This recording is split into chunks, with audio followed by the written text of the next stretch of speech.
Hi, I'm Janelle Shires, Youth and Family Program Director here at the Center for Spiritual Living in Seattle.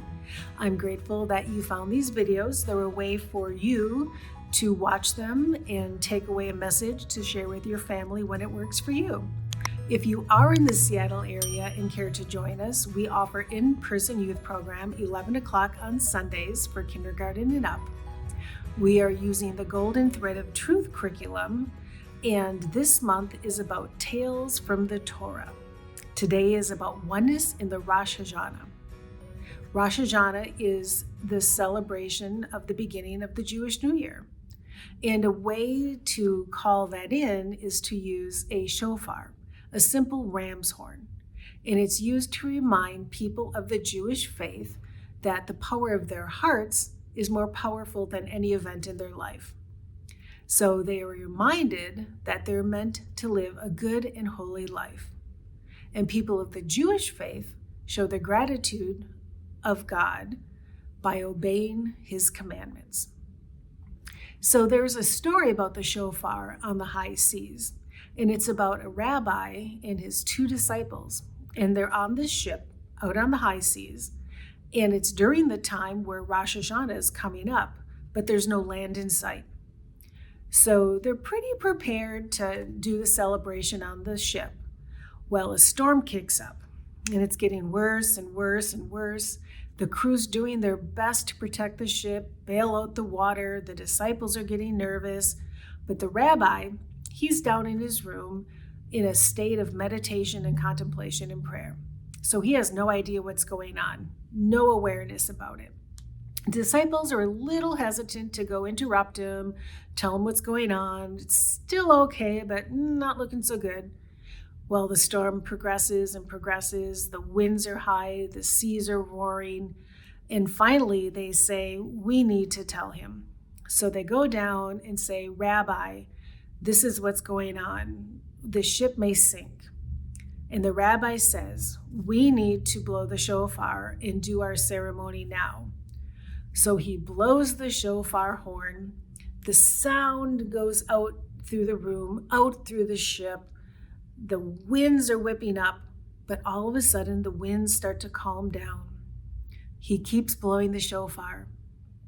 The winds get calmer and calmer. The raging waves relax, get slower, and everybody is like, what is going on? And the storm ceases. They're all safe. So the captain says to the rabbi, I want to buy that magical horn. I'll give you anything for it.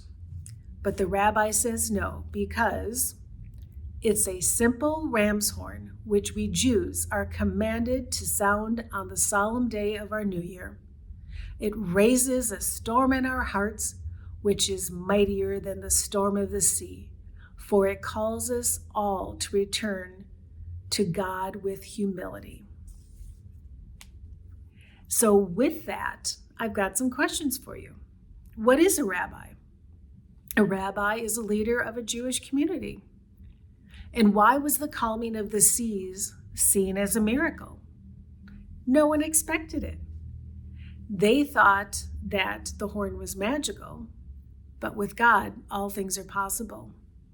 And lastly, what does the story mean when it says the storm of the heart is more powerful than the storm of the sea?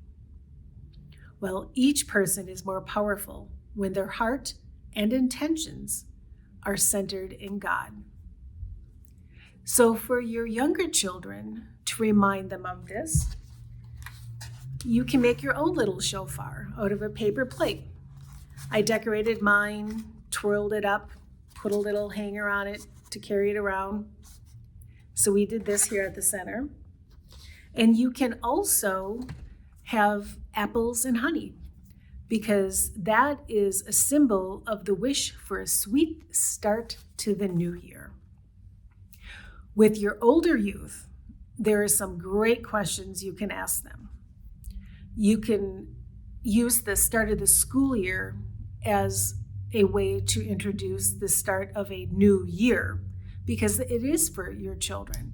They may have a new school, they may get to drive the car to school, They may be trying out for sports for the first time or again, but it's a way to look at that.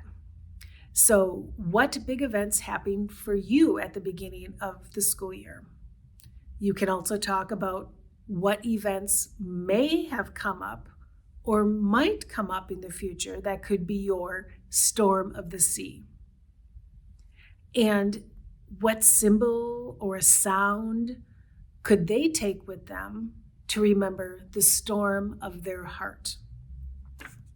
So leave your comments below. I'd like to hear what you think of this video, and you can contact me with my info below. And thanks for joining us.